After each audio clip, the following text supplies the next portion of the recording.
Hi guys, ಇವತ್ತಿನ ಈ ವಿಡಿಯೋಲಿ ಕೇರಳ ಸ್ಟೈಲಲ್ಲಿ ಮಾಡುವಂಥ ಫಿಶ್ ಕರಿ ಯಾವ ಥರ ಅಂತ ತೋರಿಸ್ಕೊಡ್ತಾ ಇದ್ದೀನಿ. ನನ್ನ ಚಾನಲಲ್ಲಿ ಈಗಾಗಲೇ ನಾನು ಕೊಂಕಣಿ ಸ್ಟೈಲಲ್ಲಿ ಯಾವ ಥರ ಮಾಡ್ತಾರೆ ಫಿಶ್ ಕರಿ ಅಂತ ಮಾಡಿ ತೋರಿಸಿದ್ದೀನಿ.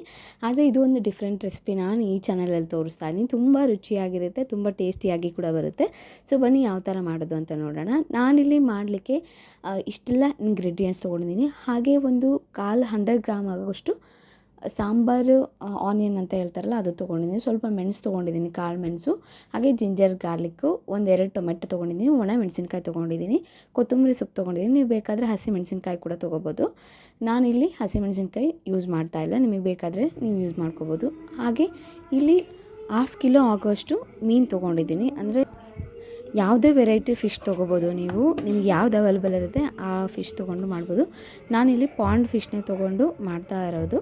ಸೊ ಈಗ ಒಂದು ಬಾಣಲೆಗೆ ಸ್ವಲ್ಪ ಆಯಿಲ್ ಹಾಕಿಬಿಟ್ಟು ನಾವು ಏನೇನು ಇಂಗ್ರೀಡಿಯೆಂಟ್ಸ್ ತೊಗೊಂಡಿರ್ತೀವಿ ಮಸಾಲೆ ಐಟಮ್ಸು ಅದನ್ನೆಲ್ಲ ಫ್ರೈ ಮಾಡಲಿಕ್ಕುಂಟು.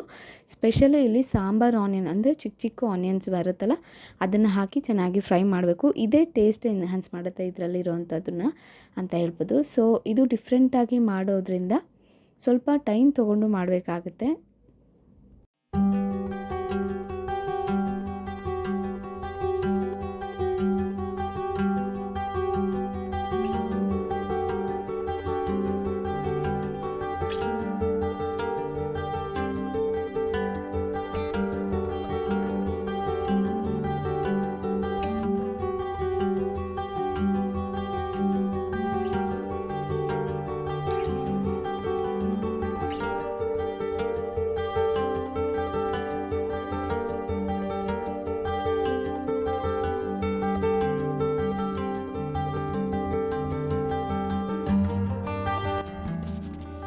ಈಗ ಮಸಾಲ ಎಲ್ಲ ಪ್ರಿಪೇರ್ ಮಾಡಿ ಆಗಿ ಬಾಯ್ಲ್ ಮಾಡಲಿಕ್ಕೆ ಬಿಟ್ಟು ಆದಮೇಲೆ ಸ್ವಲ್ಪ ಎಣ್ಣೆ ಅನ್ನೋದು ತೇಲುತ್ತೆ.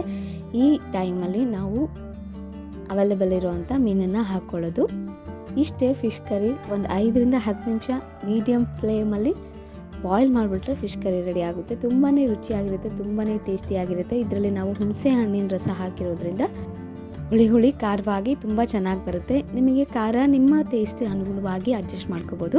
ನಾನಿಲ್ಲಿ ಸ್ವಲ್ಪ ಕಡಿಮೆನೇ ಹಾಕಿದ್ದೀನಿ. ಸೊ ಗಾಯ್ಸ್, ಇದು ಇವತ್ತಿನ ವಿಡಿಯೋ.